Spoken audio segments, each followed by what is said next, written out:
Lucas capítulo de número 7, quero trazer uma mensagem nessa noite a partir do verso de número 36. Texto bastante conhecido até, mas o Senhor começou a falar já tem uns 2 dias no meu coração a respeito desse assunto.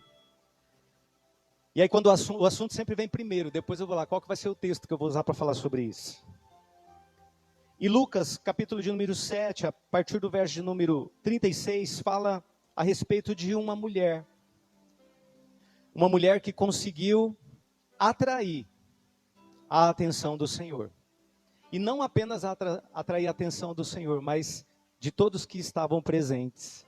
Ela conseguiu fazer a diferença ali. Lucas 7, a partir do 36, quem achou, diga, eu vou morar no céu. Caio, o Caio está esperto ali com os dedinhos. Espera aí, já vou te dar uma Bíblia de papel para você ficar assim. Ó. Quem não achou, diga assim, eu também queria. Quero, né? Todos queremos. Aleluia. Então vamos lá. Glória a Deus. Você está pronto? Amém. Diga para ele assim, Senhor Jesus, fala comigo nessa noite. Espírito Santo, me pega de dentro para fora, para promover e transformar aquilo que o Senhor deseja. A partir do verso 36, fala a respeito de uma mulher, uma pecadora, que ungiu os pés do Senhor Jesus. E diz o texto, vou ler pela minha tradução aqui, você acompanha na sua. E rogou-lhe um dos fariseus que comesse com ele, e entrando em casa do fariseu, assentou-se à mesa.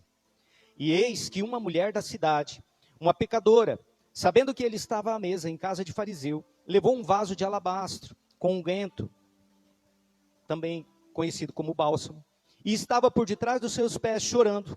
Começou a regar-lhe os pés com lágrimas e enxugava-lhes com os cabelos da sua cabeça, e beijava-lhe os pés e ungia-lhes com unguento.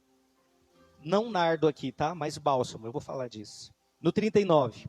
Quando isso viu o fariseu, que o tinha convidado, falava consigo dizendo, se este fora verdadeiramente profeta, bem saberia quem e qual é a mulher que lhe tocou, pois é uma pecadora.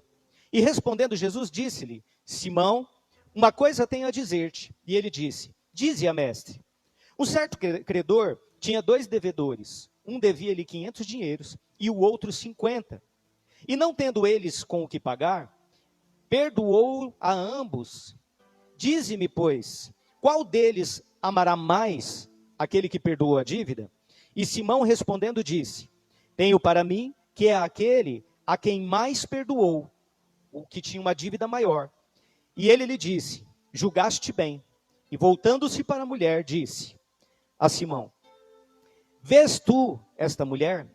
Entrei em tua casa e não me deste água para os pés, mas essa regou-me os pés com lágrimas e enxugou com os seus cabelos. Não me deste ósculo, mas esta, desde que entrou, não tem cessado de me beijar os pés. Não me ungiste a cabeça com óleo, mas esta ungiu-me os pés com unguento. Por isso te digo que os seus muitos pecados lhe são perdoados, porque muito amou. Mas aquele a quem pouco é perdoado, pouco ama. E disse a ela, os teus pecados te são perdoados. E os que estavam à mesa começaram a dizer entre si, quem é este que até perdoa pecados? E disse a mulher, a tua fé te salvou. Vai-te em paz. Aleluia. Glória a Deus. Quero te dar a oportunidade de orar mais um pouquinho. Tem crente que ora aqui, não? Aleluia. Estende a tua mão. Eu costumo dizer que o pregador também é carente de orações. Amém? E você vai fazer a oração do crente inteligente. Nós chamamos aqui oração do crente inteligente.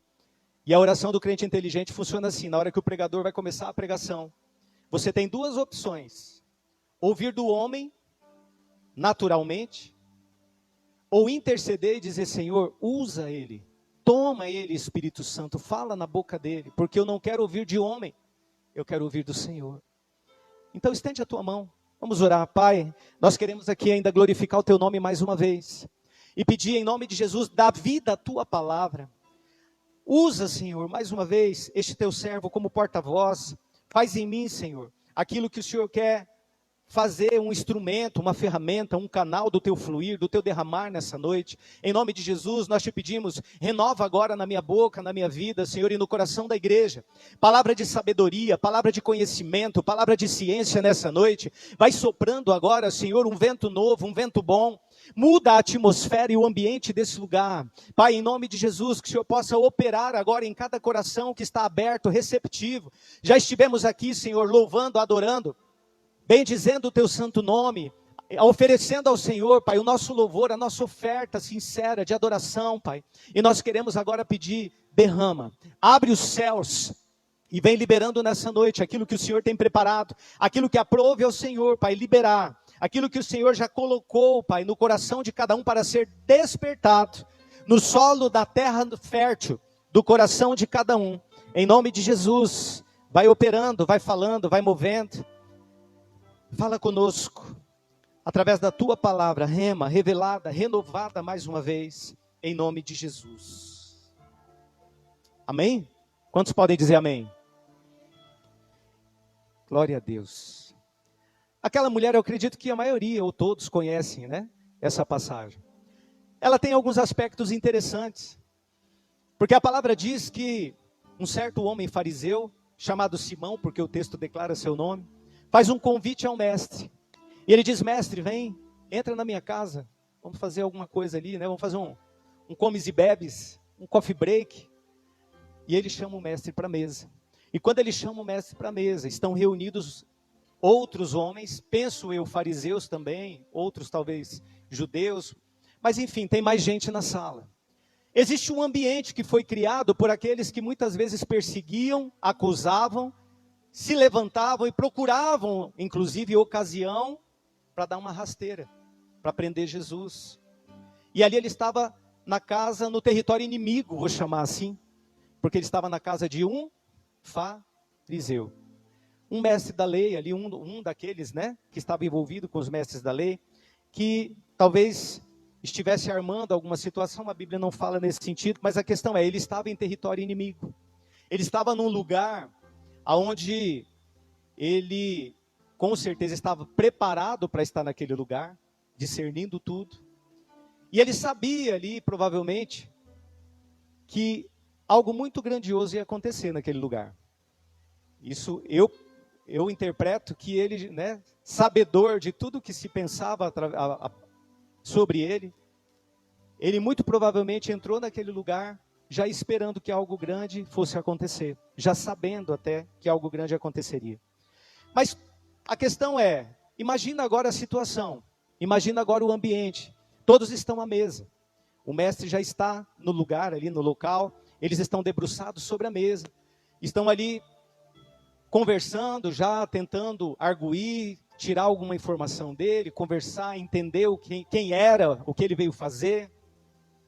Então, eu imagino, se você puder acompanhar aí a minha viagem, né, na minha conjectura, mas eu imagino uma sala com tudo preparado, banquete ali, algum alimento, alguma bebida na mesa, os homens ali conversando, todos olhando para ele, alguns olhando meio intrigados, outros meio preocupados, uns a favor, outros contra, talvez. Existe um ambiente, existe uma atmosfera naquele lugar. E Jesus já havia percebido que aquilo que os judeus costumavam fazer ao receber alguém dentro da sua casa, não havia sido praticado em relação a ele. E ele vai declarar isso para o seu anfitrião. Mas o texto também diz que estando aquele ambiente preparado para recebê-lo, preparado ali talvez até como armadilha, porque era território inimigo, de repente entra uma mulher. uma pecadora. E essa pecadora, como a Bíblia descreve, ela entra e ela vai, em segundos, ela vai mudar completamente o ambiente. Ela vai mudar completamente a atmosfera, ainda que seja uma pecadora. E a questão é, por que ela muda a atmosfera? Por que ela tem, ela consegue desenvolver isso dentro daquele ambiente? Olha o que o texto diz. Vamos viajar nele um pouquinho. Lá no 37 diz assim: e eis que uma mulher da cidade, uma pecadora, sabendo que ele estava à mesa, ela ouviu dizer que o mestre estava ali e estava à mesa. Mesa é lugar de quê, irmãos? Comunhão. Mas Jesus não estava num lugar de comunhão. Ou ainda que houvesse a comunhão com alguns, ele estivesse procurando estabelecer a comunhão, ele estava em território inimigo. E aí o texto diz que aquela mulher soube, sabendo que ele estava à mesa, na casa de um fariseu. Isso significa que havia um momento de comunhão. Esse momento de comunhão, ele era entre homens, vamos lembrar disso. E mulher naquele tempo, ela era muito assim desprezada, muito desvalorizada. E ela, sabendo que era a casa de um fariseu, sabendo que era uma comunhão, um momento onde homens estavam reunidos, ainda assim ela ousou, diga comigo assim, para chamar a atenção do mestre. Tem que ter ousadia. Tem que ser ousado. Tem que deixar a vergonha de lado. Tem que deixar até costumes, até cultura de lado, para você conseguir atrair a atenção dele e obter o seu favor. E é isso que ela vai nos ensinar nesse texto. O texto diz que ela levou um vaso de alabastro com unguento. Na minha tradução está unguento, como que está ali, Caio? No final do 37. Às vezes muda um pouquinho a palavra. Mas esse unguento, ele é bálsamo. Então ela chega com... está unguento também. Ela chega com um vaso de alabastro. Alabastro é um tipo de cerâmica usado na época, para fazer... Estou lendo aqui.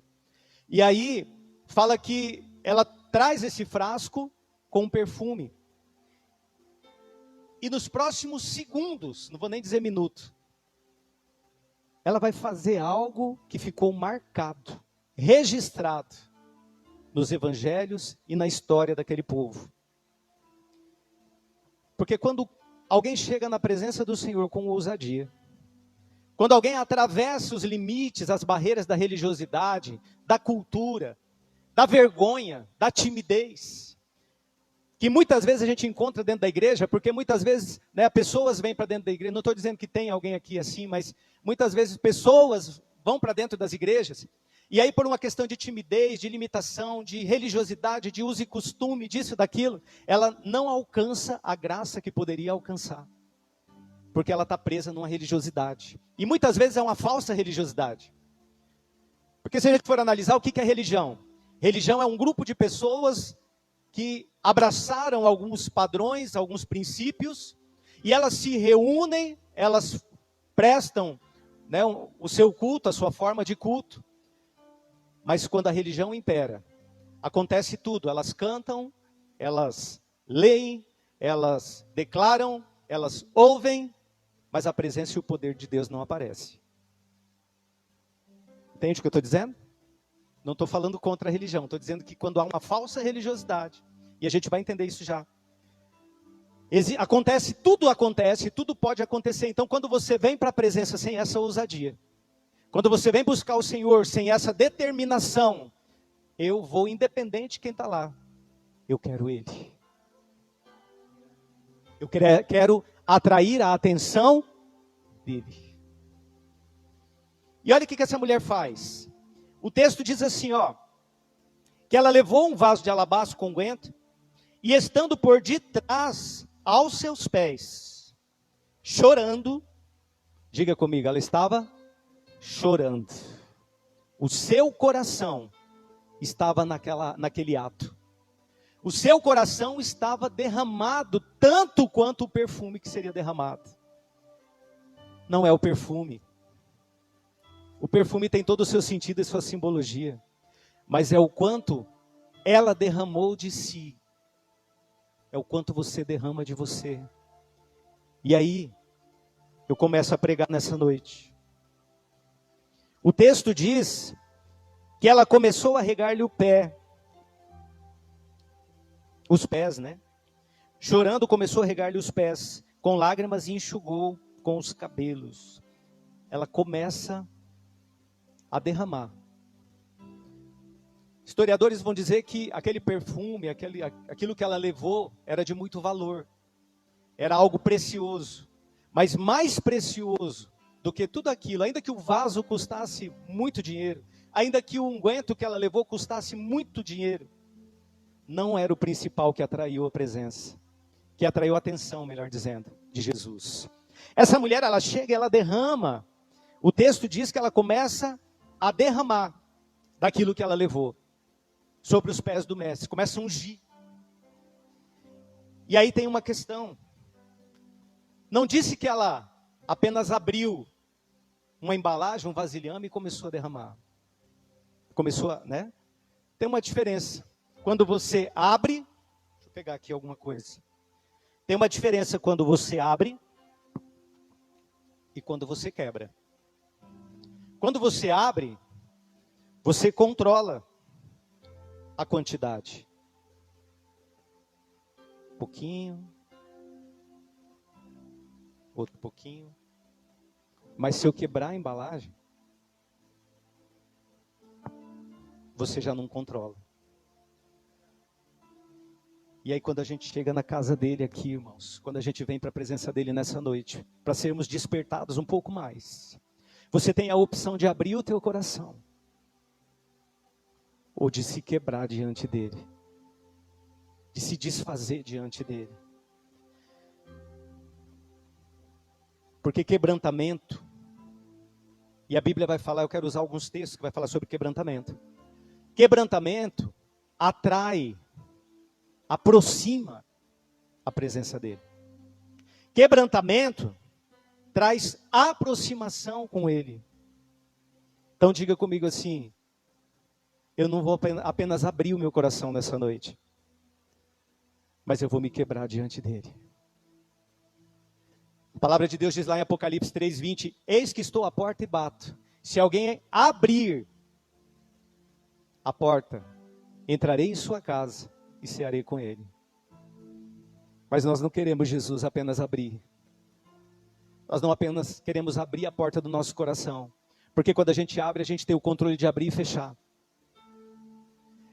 E ainda que você abra o seu coração para ele, ou abriu algum dia, a melhor coisa que você faz na sua vida é entregar a chave.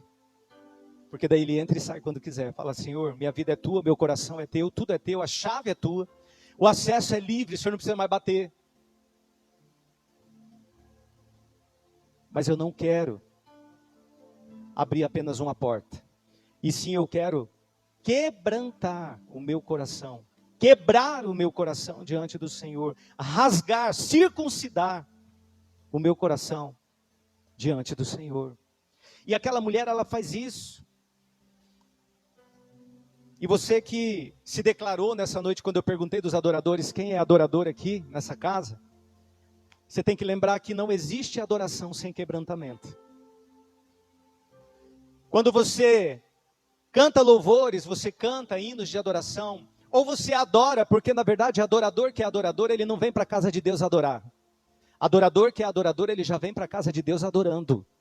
É o estado de vida permanente, você acorda adorando, você almoça adorando, você dirige adorando, você trabalha adorando, porque adorador é um estado permanente de espírito, onde o teu espírito é conectado com o dele. 24 horas por dia. E a palavra do Senhor diz assim, aquele que se une ao Senhor, torna-se um espírito com ele. Então quando você se torna esse um espírito, unido a ele, ligado a ele, conectado, não tem mais como desligar, não tem como separar, irmão. Você pega um jarro de água suja, um jarro de água limpa, e aí você pega um recipiente maior e joga as duas e mistura. Aí vai lá e tenta separar depois, para você ver uma coisa. Tem como? Não tem mais jeito. Misturou, já era. Assim é o Espírito dele com nós. Assim somos nós com ele, uma vez unidos, uma vez conectados. Ele vai gerar esse quebrantamento. E aí, qual que é a questão? Todos naquele ambiente, voltando o texto um pouquinho, tiveram uma experiência com a oferta dela.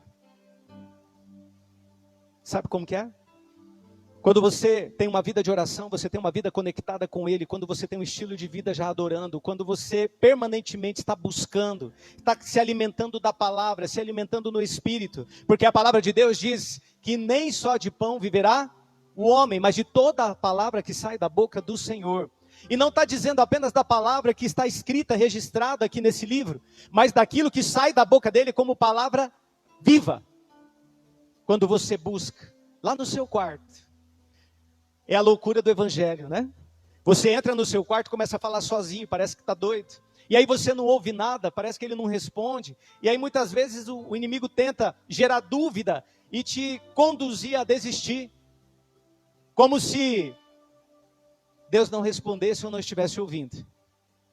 Mas à medida que o tempo vai passando, você fala e escuta o grilo, sabe? Cri, cri. Aí você fala, nada. Você fala, nada. Aí você vai para o seu quarto, meia hora, nada. Uma hora, nada. Outro dia, nada. Outro dia, outro dia, outro dia. E de repente você está lá no seu trabalho, você está no banho, você está em qualquer lugar.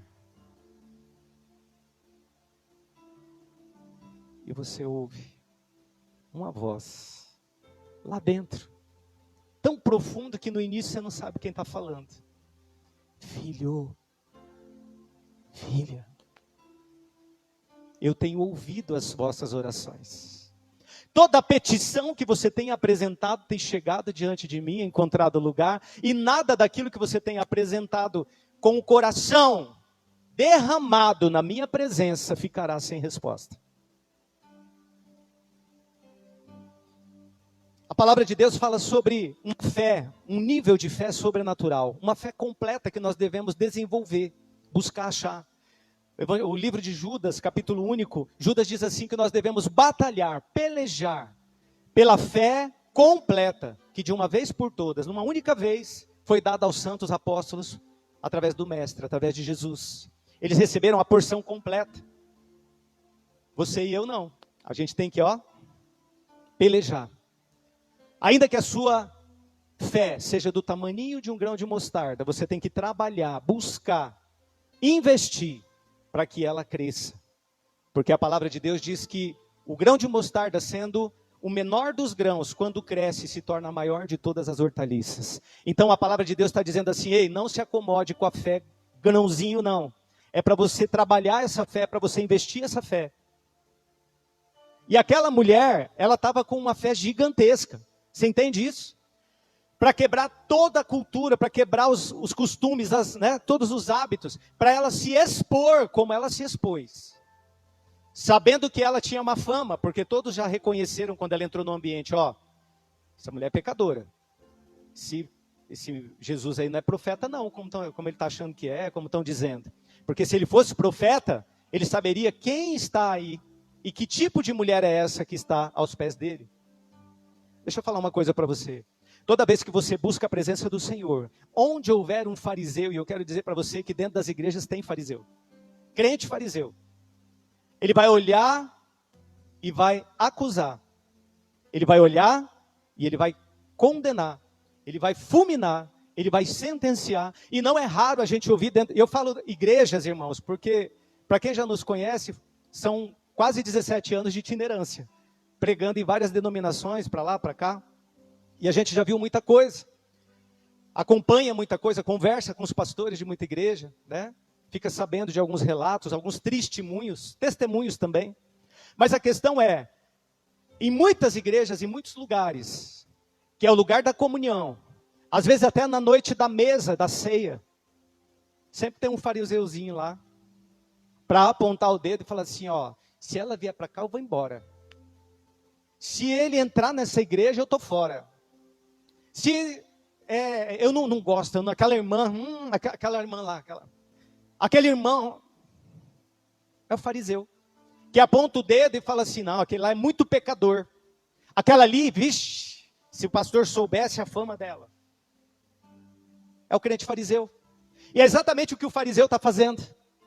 Os fariseus estão olhando um para o outro, dizendo assim, olha, Gente, vamos lembrar, quem são os fariseus?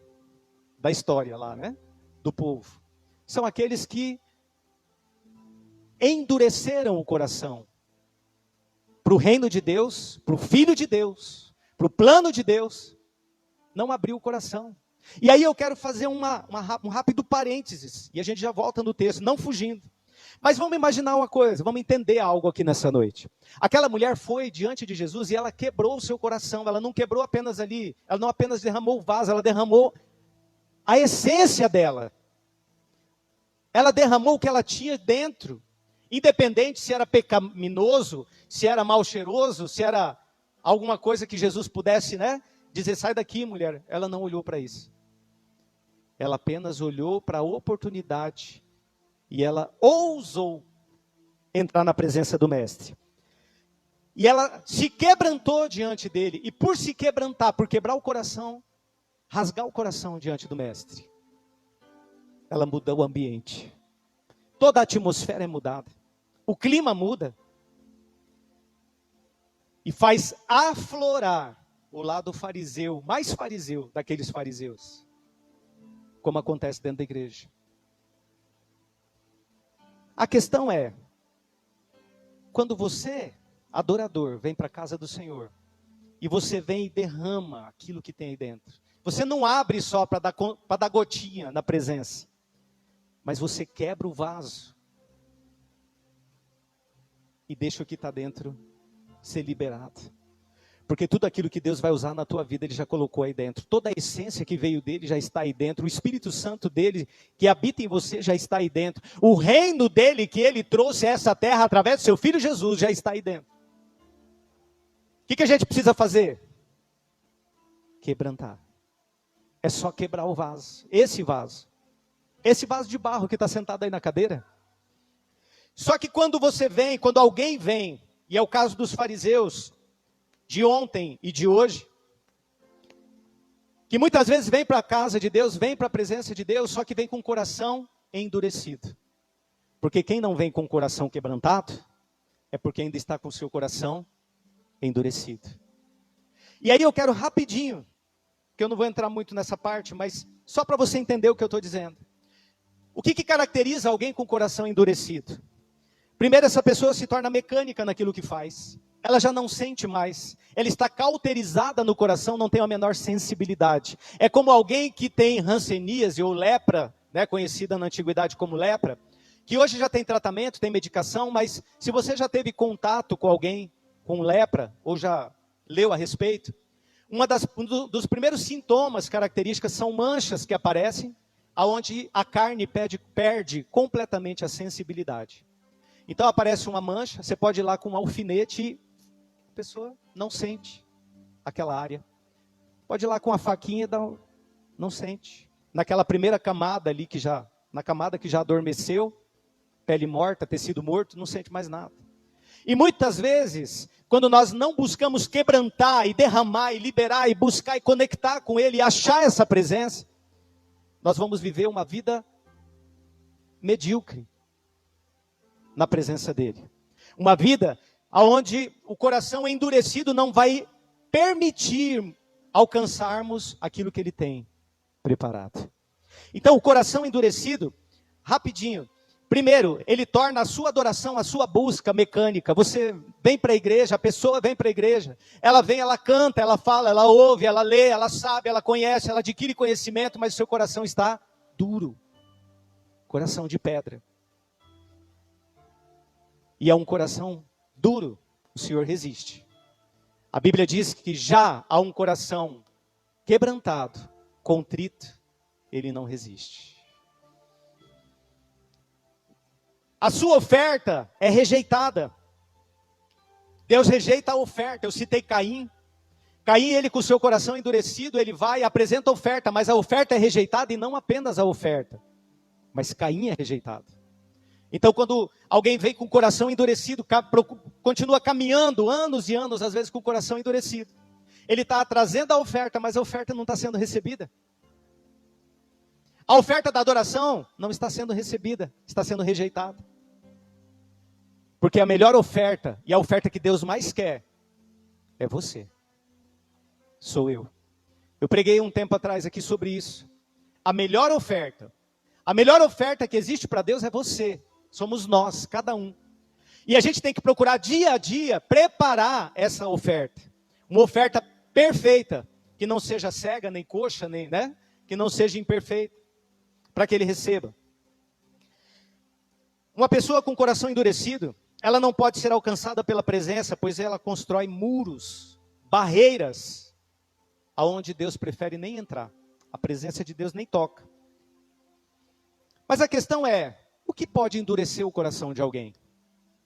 Por que alguns endurecem o coração? A gente encontra pessoas que já estiveram na casa, já estiveram servindo, já estiveram caminhando com Jesus muito tempo, que foram levantados em algum posto, em algum cargo, já estiveram na liderança, né? A gente encontra todo tipo de crente. E muitas vezes com o coração endurecido. Não é só novo convertido, não, que vem com o coração ainda durinho, ainda fechadinho. Crente velho. Mas a questão aí, ó, por quê? O que pode endurecer o coração de alguém? Vamos lá, rapidinho, ó. Diga comigo, pecado não confessado. Ofensas. Feridas não curadas. Espírito de rebelião. E desobediência a Deus. Peguei só 5, eram 20, tá? Outro dia a gente fala sobre o coração endurecido e eu trago o resto. Mas só aqui, a pessoa tem pecado e ela não confessa, ela não limpa a casa, ela está acumulando lixo anos e anos. Isso endurece o coração. Ela passa a idolatrar o próprio pecado, que se torna iniquidade, que vai subindo de nível, e aquilo ocupa o lugar de Deus, porque o primeiro lugar que deveria ser do Senhor, do seu reino, da sua justiça, agora é do pecado. E ela não se liberta, ela não se limpa, porque ela não confessa. Então você vai ter um gabinete com ela, você vai ter uma comunhão com ela, você vai perguntar para essa pessoa, conversar, e aí como que você está? Não, eu estou ótimo, eu estou bom. Vocês conhecem o espírito do tô bom, não? Né? Eu sempre contei para um missionário esses dias, a gente fomos colaboradores em casa de recuperação de dependentes químicos durante algum tempo, alguns anos. E lá é assim, ó, você fala pro, o menino fala assim, não, tem um plano de 9 meses para ele ser liberto. Aí ele fica 2 semanas, fala, não, já estou bom, vou embora. Já parei de usar, já não estou mais sentindo aquela vontade toda, estou bom.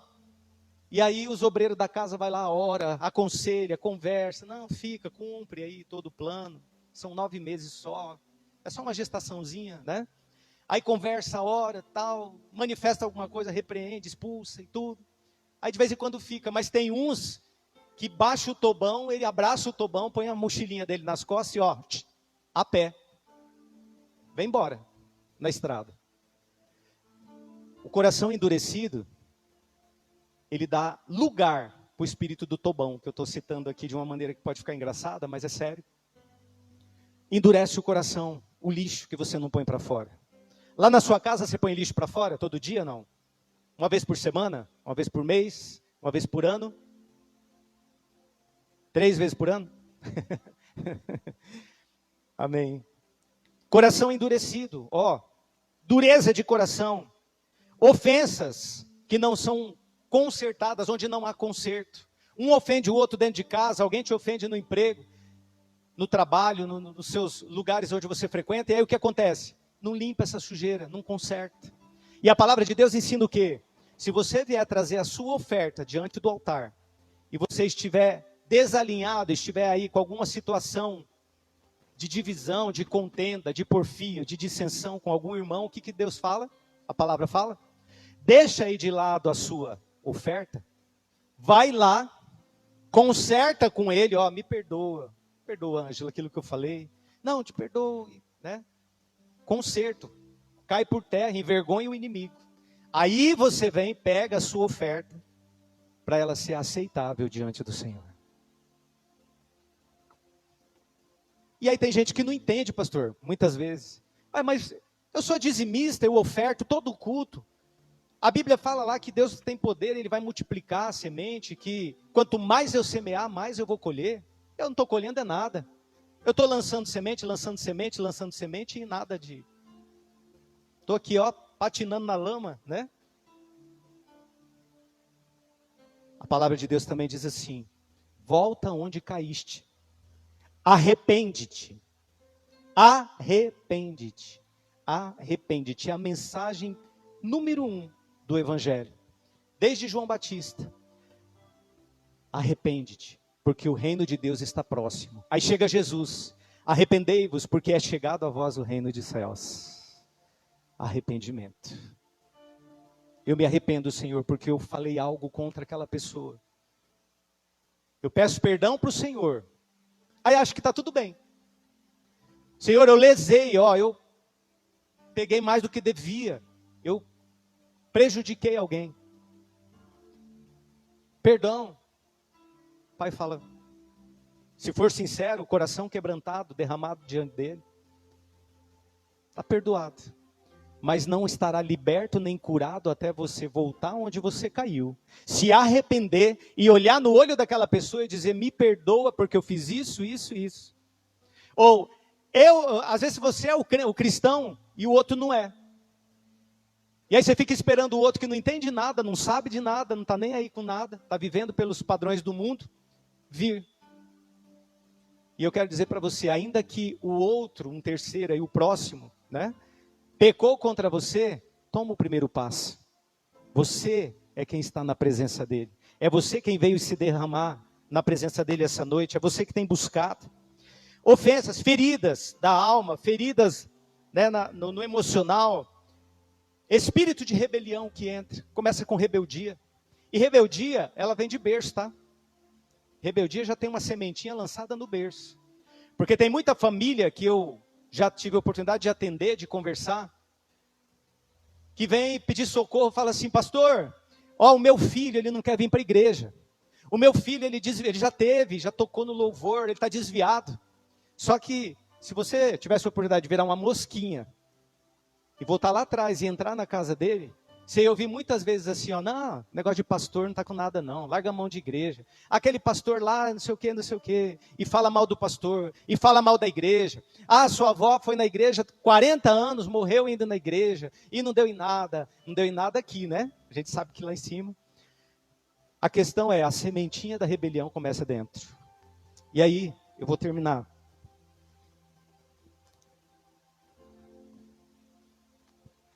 Aquela mulher mudou o ambiente porque simplesmente ela derramou. Diga comigo, eu preciso me derramar na presença dele. Eu preciso aprender a não ficar, vou colocar de uma forma para você entender com muita clareza. Eu preciso me libertar das prisões naturais. De maneira, o que as pessoas vão pensar? Mas se eu me derramar, se eu der uns pulos, uns gritos aqui, umas rodopiadas, se eu deitar, me jogar no chão aos pés do Senhor, adorando a Ele, o que vão falar de mim? O que vão pensar? A gente tem muito isso. Aquela mulher não teve. Quero aqui deixar alguns textos rápidos, não precisa abrir. Salmo 34:18 diz assim: perto está o Senhor dos que têm o coração quebrantado e salva os contritos de espírito. Pergunto a você, o que está acontecendo dentro de você enquanto Jesus se revela aqui nessa noite? Você está olhando para o relógio, você está julgando se a pregação está rápida ou lenta, você está olhando para a estrutura. Aquela mulher não olhou para mais nada.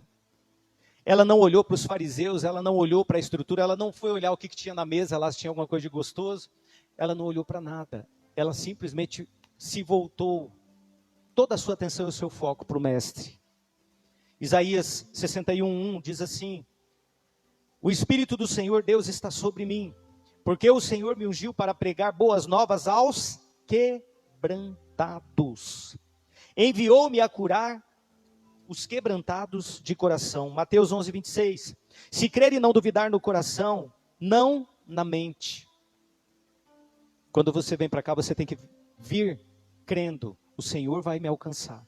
Eu vou ter um encontro com Ele. Ele estará na casa e eu quero encontrar Ele. Eu quero ter esse momento com Ele. Eu quero me derramar aos pés dEle. Eu quero me prostrar, eu quero me render, eu quero rasgar o meu coração.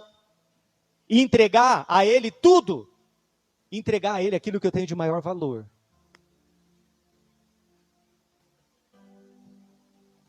Mateus 11, 26, fala algo a respeito da fé. E para você experimentar o que aquela mulher experimentou, é necessário ter fé.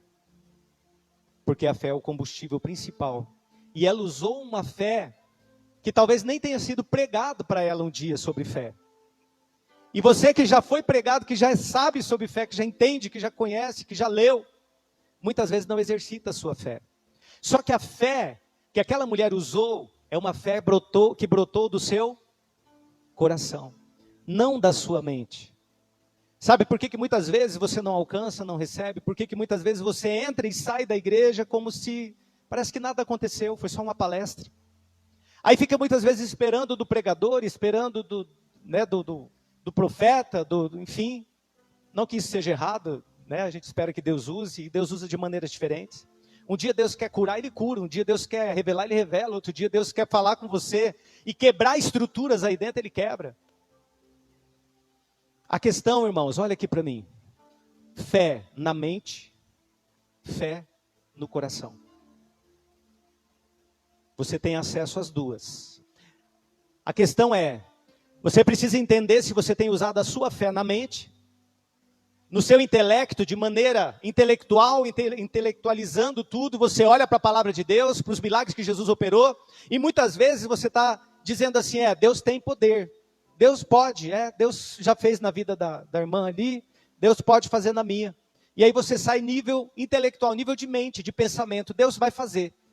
Eu vou lá e eu vou tirar um carro parcelado, né, a prestação, porque Deus vai me abençoar e eu vou conseguir pagar.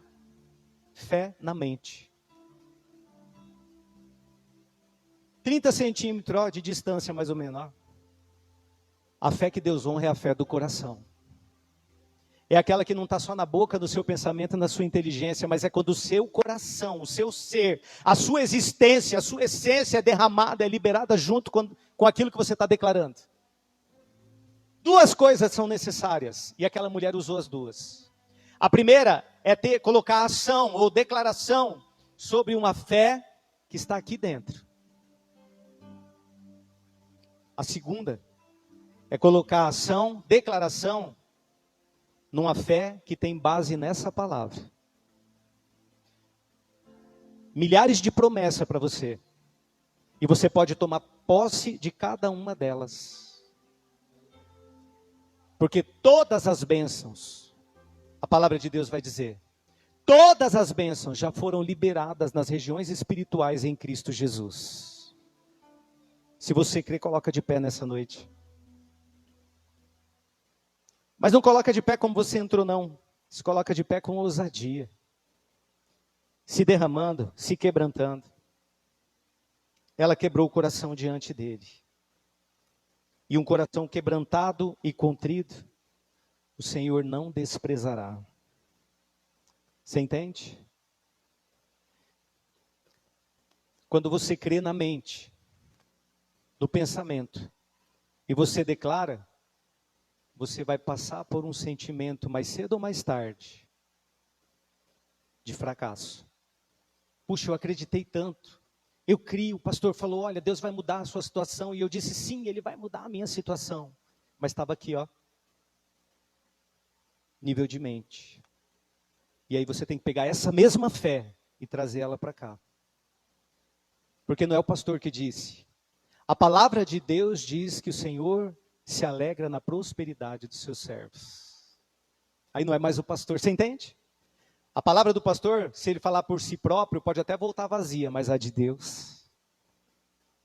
30 centímetros aqui, podem mudar o seu final de ano. Podem mudar o seu ano novo. E te colocar numa posição, num lugar que Ele tem preparado.